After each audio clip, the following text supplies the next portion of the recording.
Hola. So this morning I'd like to be a weaver, to integrate more fully, really actually all the aspects of the theories and practice that we've been doing over the last five or 6 weeks. Let's return very briefly to the kind of that pith instruction from Panchen Lozang yesterday. He doesn't have a whole lot to say here as he's guiding us into the Vipashyana on the nature of the self. But he says, examine very carefully, analyze closely, with mindfulness, with clarity, the way of existing. The way of existing. Well, it's neluk or netsul, the way of abiding, the way of remaining. Okay? Ne means all of those. And then nangsul is easy, the way you appear. And then how do you apprehend? How do you apprehend yourself? I want to return there because the way of abiding and the way of appearing, I would say, somewhat different. I'm going to go back to some familiar analogies from yesterday. Robert De Niro, I think, is very widely accepted. He's a very fine actor, very gifted, and he's manifested that through a great number of films over the years, in which he's played a wide variety of roles. He's not always equally excellent, but he's very gifted, and he's always very gifted, and he has been since an early age. I think we agree on that, okay? And so if you see from scene to scene, but more importantly, from one movie to the next, the role he's playing, those are how he appears. Here he's a villain, here he's a loving father, here he's a kooky father-in-law or what have you. But homogeneously across that board, there's a certain way of his acting that I think a real connoisseur could recognize. This is in these different ways of appearing, these are some of his trademark, his characteristics, even though he may manifest in many different roles, which he does, of course. Take one other example, fire. Fire. Fire is sometimes red, sometimes it's yellow, it's blue, it's a blowtorch, it's a candle, it's supernova, it's a kerosene lamp. It manifests in many, many, many ways, right? Clearly. And intensity of its heat, of course, some fire is hotter than other fire. But then if we ask, so that's how fire appears in many, many different ways. And yet, Robert De Niro is not different people. He's not a woman here, and although he was a young man in this role, and he was an old man in that role, middle-aged in that role, but nevertheless, he's never a popsicle or a chipmunk. There's some things that are abiding, and that's what you can see. And then if you want to judge his career as a whole, then you would take that, what is that common thread, right? And likewise, in all of the manifestations of fire, it's always hot, it's always burning, right? If it's not that, then it's not fire. Then it's a popsicle or a chipmunk, right? And so, bringing this home now, we ourselves appear in many different ways, each of us here, right? Even in one lifetime, let alone from lifetime to lifetime, which is clearly the big picture. Then we have the full spectrum from being, demonic, diabolical, hell being, or vicious serial killer to angelic and so forth. In past lives we've covered the spectrum. Everybody has. Gautama, before he became enlightened, before he set on the path, he'd cover the whole spectrum. So we're all full spectrum sentient beings. But in the course of one lifetime, well, no, I think nobody here has been a serial killer and so forth and so on. Nevertheless, we have a pretty big bandwidth, yes? A bandwidth of how we're appearing, how we appear from day to day, situation to situation, sometimes very mean-spirited, some so generous, sometimes hostile and vindictive, and sometimes gentle and kind, and so forth and so on. So we appear in many different ways, right? And in terms of our appearances, some very agreeable, for all of us here. Very agreeable, very pleasant, endearing, and other times just repugnant. Like, oh, I can't stand you.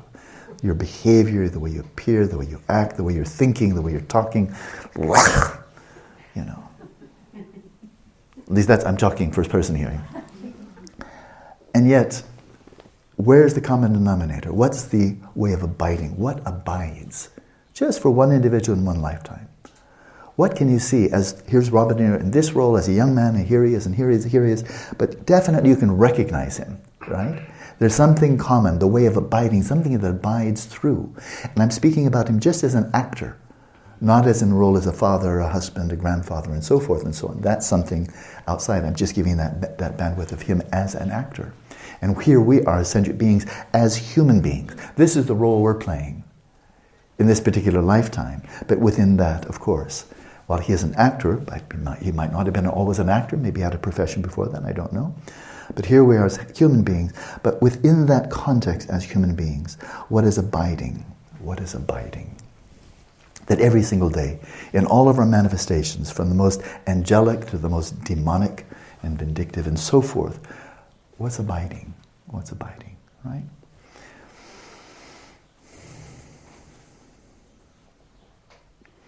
And I'm going to relate this now to loving kindness. But one last comment on that point. When we speak of neluk or netsul, luk means something very similar, way of, mode of. We can speak of ultimate and relative. Ultimate, it's easy, it's empty of inherent nature. That's easy. And that's whether you're a popsicle, a chipmunk, or a human being, or Robert De Niro. Empty of inherent nature, we're finished, it's easy, right? But then we have the relative neluk, the relative way of abiding. And then we have a lot of differences, from one human being to one sentient being to another, and so on. So what's abiding?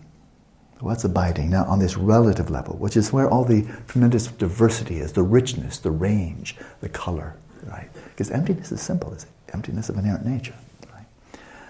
But in terms of the manifest level, the relative level, the phenomenal level, what is abiding? That's an interesting question, I think, to examine as we introspectively examine our own presence here on the planet and throughout the course of our lives. What is abiding in each of us individually?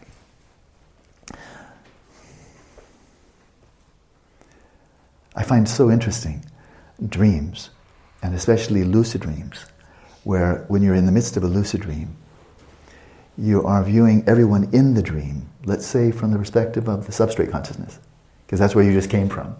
You know, if you're in deep dreamless sleep and you're lucid, and then you come from lucid dreamless sleep into a lucid dream, you're just born awake, like a tuku, into that dream, then you just see from the first person you see, yourself or somebody else, from the first person you see from that perspective that's not caught up and absorbed into, with cognitive fusion, into any of the persona within the dream. You're viewing every person, including the one that you're kind of identifying with here, but not too seriously, because you're lucid, and everyone else. You know something about every person there. Every person there. They're all you. There are no intruders. Nobody hopped the fence and jumped into your substrate, right? They're all you. And so welcome to yourself in the broad bandwidth. Maybe you have a long and very rich dream in which there are villains and there are heroes and gorgeous people and disgustingly ugly people and there are, let's just stick with people for the time being, human beings, let alone animals and devas and other spirits and so on. But to view all of them and say, well, but to recognize simply what's obvious. From that perspective, it's just obvious. There's no one who jumped into my dream here who is not me, who is not an expression of my substrate consciousness. And moreover, they're all equally me. I'd like to think the nicer ones are more me than the nastier ones, but they're all equally me, right? Because there's nothing coming from outside. Again, it's not only nobody else jumps into the dream, but there are no extraneous influences. Like, I was having this dream and then I got some of Amy's cooties came in and she influenced some of my characters. It wasn't really me, it was hers, Well, that's silly. It's silly, If we have cooties, there are cooties. If you don't speak American English, I'm sorry. But cooties means like something yucky, disgusting. Girls have them. According to young boys.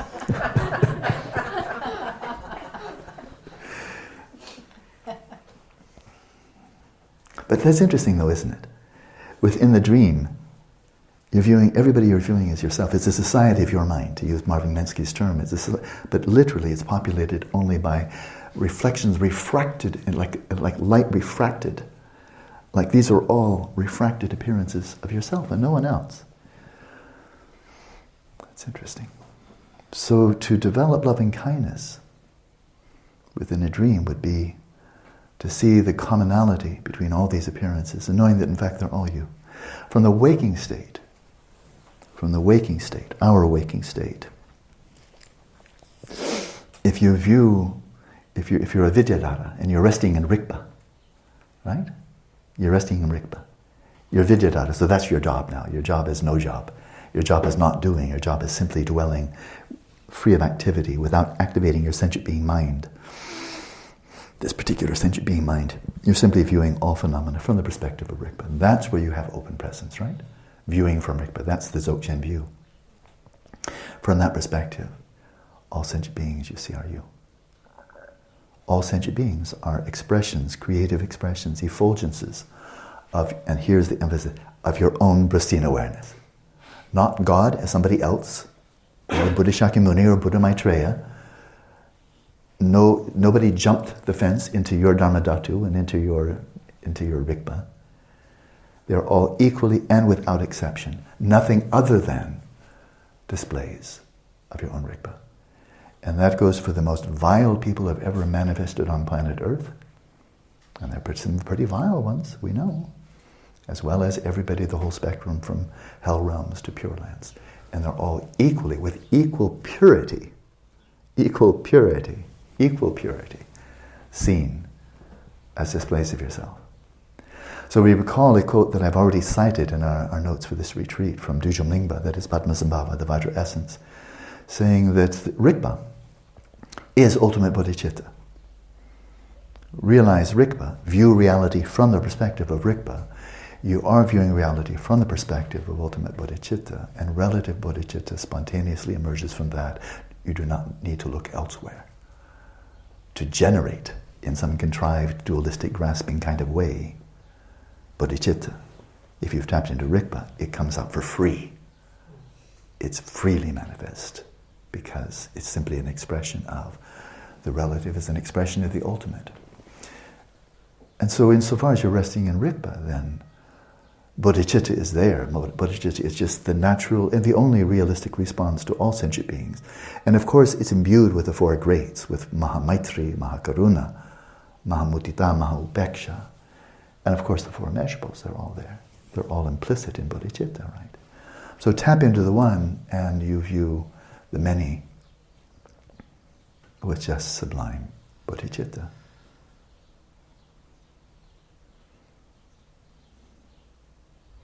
Then we come back to loving kindness. That's where I'd like to go this morning. Extending out beyond the four questions, now start to expand the sphere.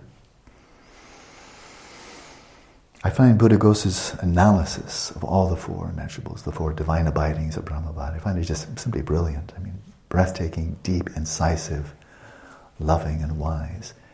And so I just want to highlight one element here, which is enormously important for anyone who really wishes to more and more deeply experience loving kindness. And more broadly, not just for one's loved one, one's child, the spouse, and so on, but really to break down the barriers, right? As Buddhaghosa so beautifully says, to break down the barriers so it doesn't, that flow of loving kindness doesn't go out and then stop. You know, biologically, biological imperative, evolution, natural selection, it will flow out to family members. Maybe flow out to your village, maybe flow out to your tribe, maybe to your species, and then it tapers off. You know, basically, how similar are you to me? When a mother says, "You're my blood," oh, that's very similar. You're my child. That's very similar. We share blood. Okay, or in the Tibetan tradition, Buddhist tradition, bone. From the father of the bone, from the blood, from the mother blood. They say that. So the father said, "You're my bone," you know, like that, like the young, right? So that sense of identity, that, well, we're family, what can I say? I can't give up on you. We're family, you know, because we're so similar. I mean, you're me, I'm you, we're bone, we're blood, flesh and bone, flesh and blood. But then, of course, then you're not, and they're not, and then that's where the barrier breaks down. So we get that as a gift from that natural selection. We get that as a gift from just, you know, biological evolution. But then to break down the barriers, that's where Dharma comes in. And if there's no Dharma, then those barriers don't get broken down. Pretty much they don't get broken down. Then we have war. But from Dharma, we break down the barriers. And so what is the catalyst then? What is the proximate cause? The language is all very technical, look very quite arid, and then you look into the meaning of it, it's just totally juicy.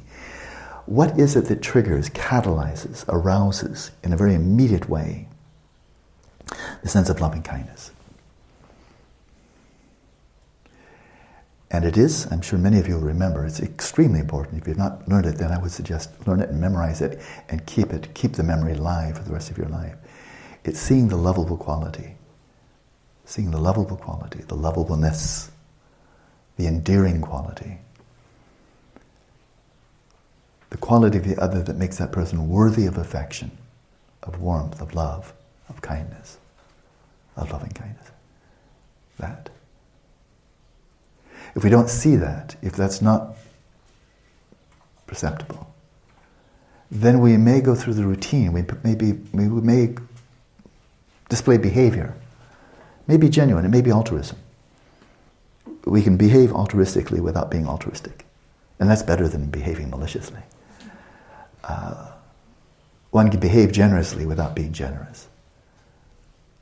And that's better than being stingy. But Shantideva highlights, it's highlighted everywhere, that the six perfections is all an inside job.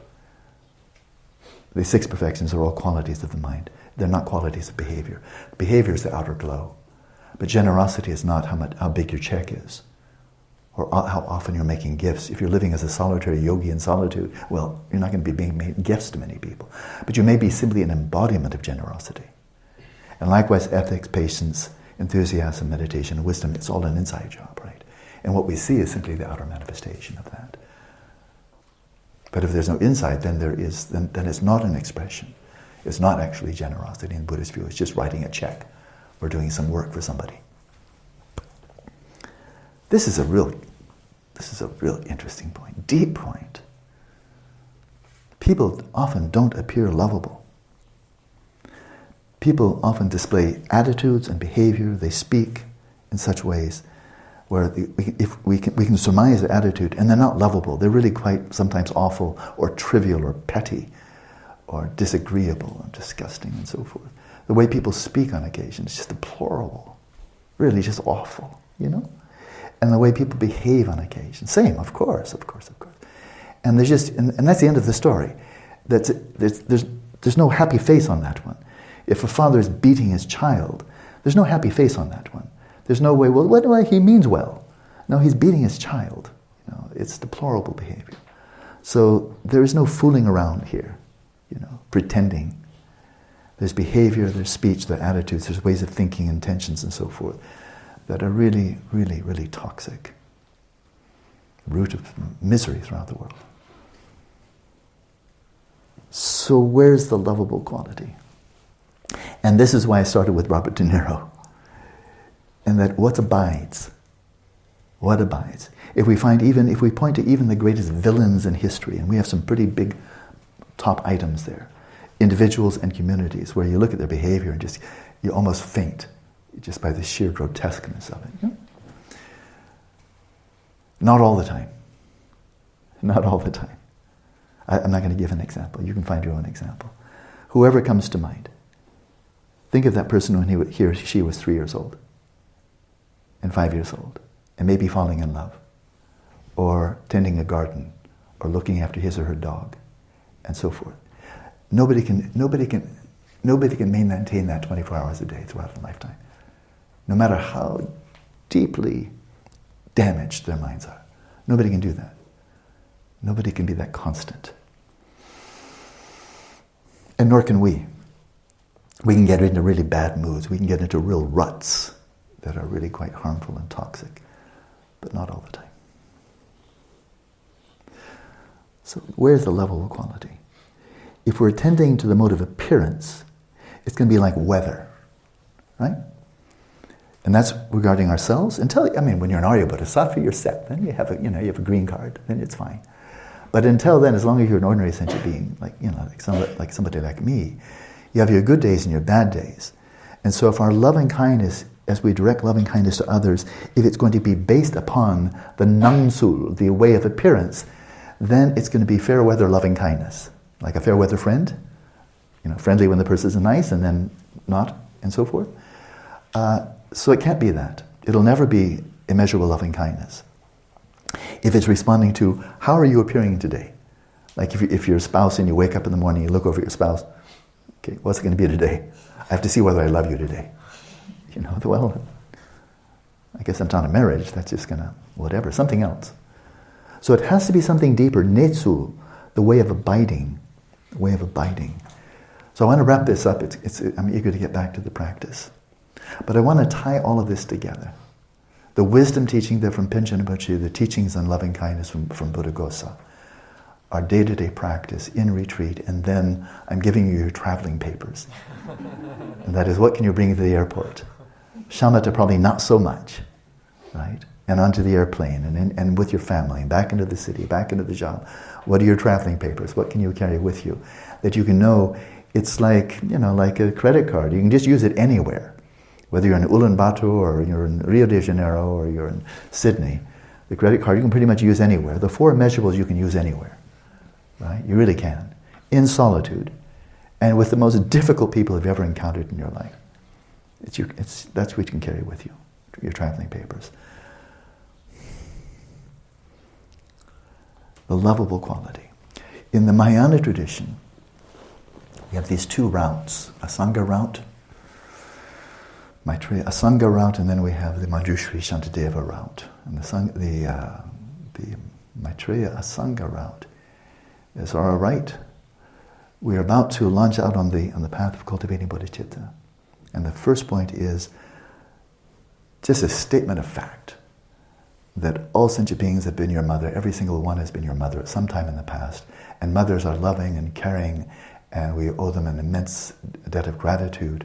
So look upon all sentient beings as being your mother. And in so doing, you'll view them with the same sense of endearment, of gratitude, of affection, of warmth, as you do your own mother. And they're all equally your mother, whether they're reptiles or villains or heroes and so forth. And so get cracking. View all sentient beings as your mothers. Okay? This works very well. I mean, it's worked for many, many centuries in India, in Tibet, and so forth. For those who have a very deep conviction that what I just said is true, for starters, that yes, it's, that's true.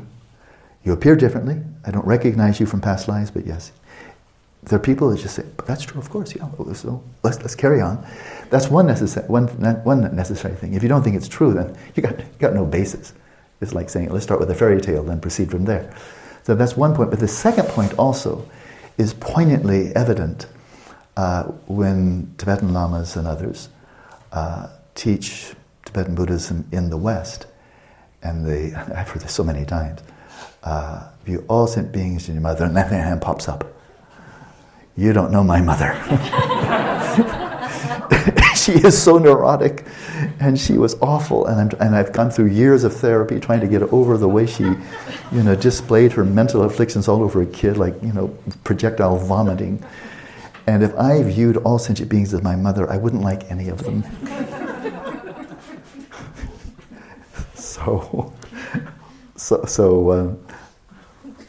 there's not a whole lot of wiggle room there. So that would be problematic. It may not be the most effective route to go. Might it be helpful to really try to develop loving kindness for your mother, seeing through the neuroses and so forth and so on, and seeing till you, it'd be a very, very good idea. That'd be part of the deep healing. You may want to go to a therapist for that, very seriously. But if it's extremely difficult relationship, or maybe cold, maybe the mother was just cold. Not all mothers are loving, maybe just cold. In Great Britain in classical times, not that British women are cold at all, but I've known some British aristocrats, and the way the parents, I think loving parents, would just ship their kids off to boarding school at an early age, and they'd hardly see them. How exactly you would develop, like a 5-year-old, a 10-year-old, develop the sense my mother really cherishes and loves me and so forth, when you almost never see her and you're being raised by other people who may beat you a lot. Is that okay? Yeah. So I'm speaking, I'm not picking on the British, I'm just saying there's a whole culture in which this was really quite common. And so then we understand. Take that, and then take just an ordinary family in Tibet 100 years ago. They would look at that and they would slap their forehead, but, how's that possible? Except, they would also send their boys off to monastery. Except if their child turned out to be a tulku. But even then, because I've known a lot of tulkus and a lot of monks, Tibetan monks, who were shipped off to the monastery when they were young. You're the second son, you're not going to inherit this land, there's not enough land to divvy it up, just like an English system, all of it goes to the eldest son. Well, that was the same thing in Tibet, all goes to the eldest son, otherwise you'd have 10 square meters after just several generations and everybody would starve, so it has to be given only to the oldest son. And yet I've lived with Tibetans, so I'm not speaking airy-fairy or some kind of Shangri-La kind of thing. And in not all cases, but in many cases, the sense of warmth and kindness and affection from the mother is still held and cherished. But they also found surrogates in the monastery. Not always. And I don't mean to paint this as all rosy. It's not. But I've seen in many cases it really did work. And the monks coming out very healthy, loving, warm, grounded, very, very affectionate. I've seen that in many cases. That's my experience. And I know that other monks and other people have different experiences, and I respect that. So, but without lingering too long, most of us were not here in this room listening by podcast, we're not raised with our mother's milk, with the sense of reincarnation, of karma, of all sentient beings having been our mothers. So it's an article of faith, and it can easily get very abstract, even if we accept it. It's kind of like, okay, but it doesn't necessarily really stir the heart. And then many people are fortunate enough to have a very loving relationship with their mothers, and then many, not so much. So what about that other route? Not that it's better, but it may be better for some people, and that's why both are taught. And that is from the Manjushri Shantideva route. And there's no reference there. That's not the starting point. To, again, where's this connected to? How can we see the lovableness in the other person? How can we do that, right? Well, view as your mother if that works, but if it doesn't, then you shouldn't be out of luck just because you don't have a very deep conviction in reincarnation and you haven't had a really wonderful relationship with your own mother. You can't choose those kind of things. So Shantideva starts out with arousing the sense of the equality of self and other. The equality of self and other, then the exchange for self and other, and then proceeding on from there into Tonglen and so on. So now this comes, and now we come back to Panchen Rinpoche's wisdom track, Vipashyana track. Examine closely your netsu, how you abide. How you abide. What is constant? From your worst behavior, moments, occasions of worst behavior, and your most sublime behavior, the most toxic your mind ever gets, and the most sublime your mind ever gets. Those are all nangsu, those are all ways you appear, right? Appear to yourself mentally, appear verbally, appear physically, and so forth. They come and go. They're like weather patterns, right? They come and go, come and go. What abides through the course of your life, through all your moods, all your behavior, from the most sublime to the most disgusting? What abides? And I think His Holiness Dalai Lama has pointed to it. When he was asked in one of the meetings for which I served as his interpreter, and I mentioned before, what's our deepest impulse, which is always there? Caring. Caring. In your worst moods, you're saying whatever you're saying because you care. In your most sublime moods and activities and so forth, you're doing what you're doing because you care. And we can't stop that. That's hardwired. That's ingrained. You can change your mind any way you like. Become an arhat, become a Buddha, become, an awful person. But you can't change that one. You can't uproot it, and you can't abolish it. You can't execute it, because your consciousness will simply carry on into the bardo, and it will still be carrying in the bardo. So there we are. That goes deep. We've gone right down to our root here, deep roots. And Buddhas care, and sentient beings care. So we see here common ground. Buddhas are conscious, we're conscious, we care, Buddhas care. Okay, common ground, no difference there.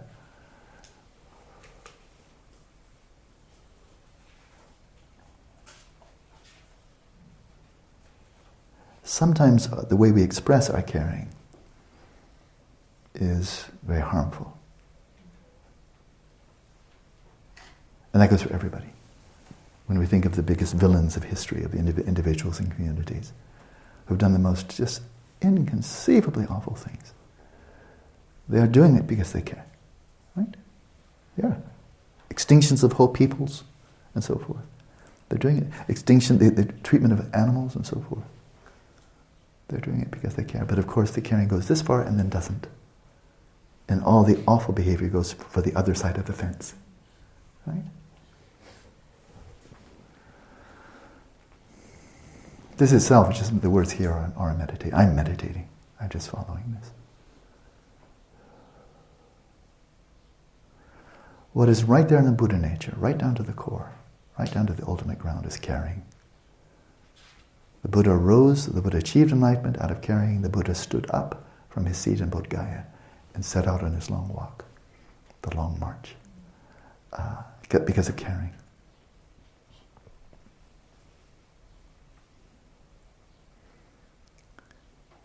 Europeans went to Africa in the 18th, 19th century, enslaving, killing, torturing, bringing them back to work because they cared about their families, right? Not about the blacks. They didn't care about them at all. They're just stuff to use. But they thought, oh, my family will, if we have more slaves, my family will prosper, will take care of my children, will develop civilization on this wild, frontier, and so forth. They did that out of caring too. But the barrier is so sharp. So sharp.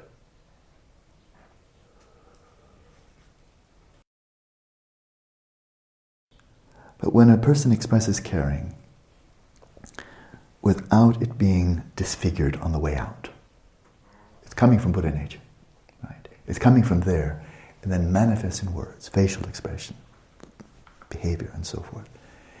If from that root, that sublimely, primordially pure root of Buddha nature, if it's not disfigured, damaged, warped, toxified on the way out, and we see somebody displaying caring in a way that is really relatively untainted, undamaged, then we say, look, that person is so caring. It's such a sweet phrase in English. I hope it translates well. But you say, oh, this person is so caring. That's a really nice thing to say about somebody. This person is so caring.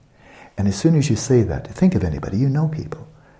When you think of such a person, you think this person is truly caring, genuinely, really caring.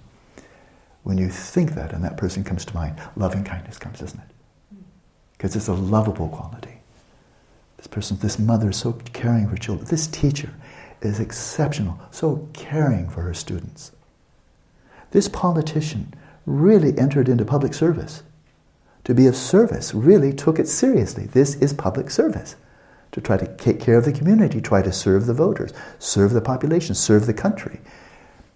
This politician is really caring. I love it when that happens. It does. It does. They get shrouded out by all the noise of journalism. But they're there too. When we see that, it's endearing. And then we see other behavior that is still driven by caring, but it got toxified, and then we find it horrendously evil. But it's coming from the same. So I need to wrap up. But I think we're in deep waters here, where everything comes together. You can develop loving kindness in shamatha. You can achieve shamatha by way of loving kindness. Yeah? Very clearly taught. Buddhaghosa. Straightforward. The answer is yes. All the way to access to the first jhana. Loving kindness. The object of loving kindness is not sentient beings. The object of loving kindness is not the object of loving kindness is not loving kindness. That is, when you're cultivating shamatha by way of loving kindness, your object is not, that is, what you're developing shamatha in is not on sentient beings, and it's not on loving kindness. You're attending to sentient beings, but the shamatha, the relaxation, stability, and vividness is in your subjective mode of viewing. That is loving shamatha. It's shamatha loving. It's in the subjective mode. So to one of you I gave the example, a mother gazing at her 1-year-old baby lying peacefully in the crib, sleeping.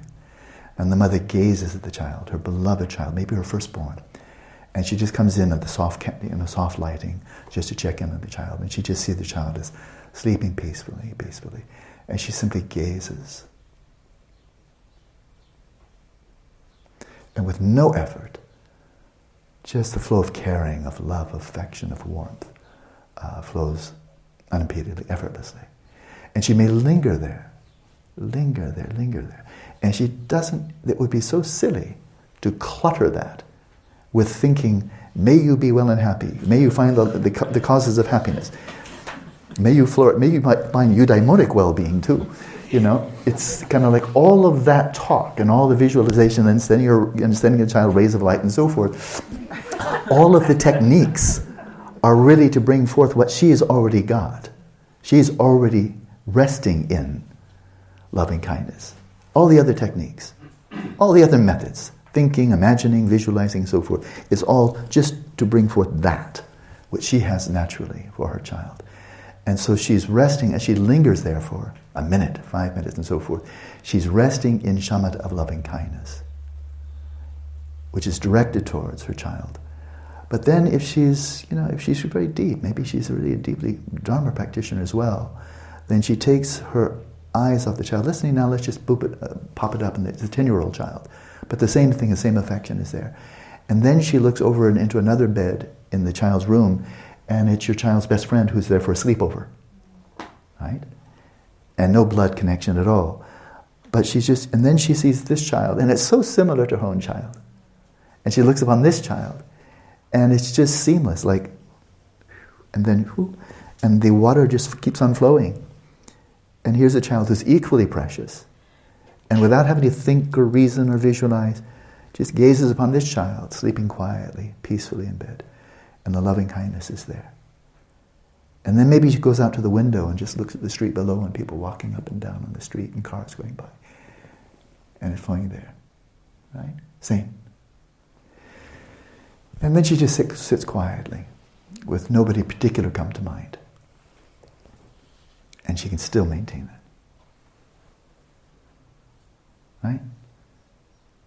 It's still dwelling in loving kindness. And whoever should come to mind is already a recipient. Whoever it is. If she's really broken down the barriers, if she's really deeply realized in the Brahma Vihara of loving kindness, it was for her child, it was for the child's best friend, it was for strangers passing along the street. And then if she's really broken down the barriers, then someone who's treated her harshly comes to mind, and she sees right through the mode of appearance to the mode of existence. And this person too is worthy of loving kindness. So it's a matter of depth. The outer displays, Robert De Niro, I'm going to weave it all together. Robert De Niro here is playing a silly, goofy grandpa, and here he's playing another role. Different role from one film to the next. And yet that which abides. Sentient beings are manifesting in this role and this role. We ourselves manifest in this role. And the common ground is we're all caring. And that's deep. That's rooted in the ultimate ground. You know? And when we see it come up and it's untarnished, undisfigured from that, it's just endearing, right? And then when we see it get tarnished and it's slave traders, capturing villages and so forth, if we can see through, we can still have that sense of caring for the slaves as well as the slave traders. Because they're all equal. And in this particular film, these are the victims and these are the victimizers. But they're all seeking the same thing. And the ground is equally pure. And we attend to the ground. The way of existence, the deep way of existence. What is common? As a slave trader comes home and embraces his children and gives his wife a gift. And then beats his slaves. What's common? Caring. So the caring is deeper than the outer displays, which are like weather, they come and go.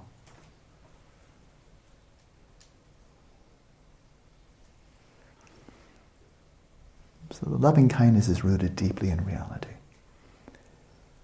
And the appearances are arising like weather, they come and go.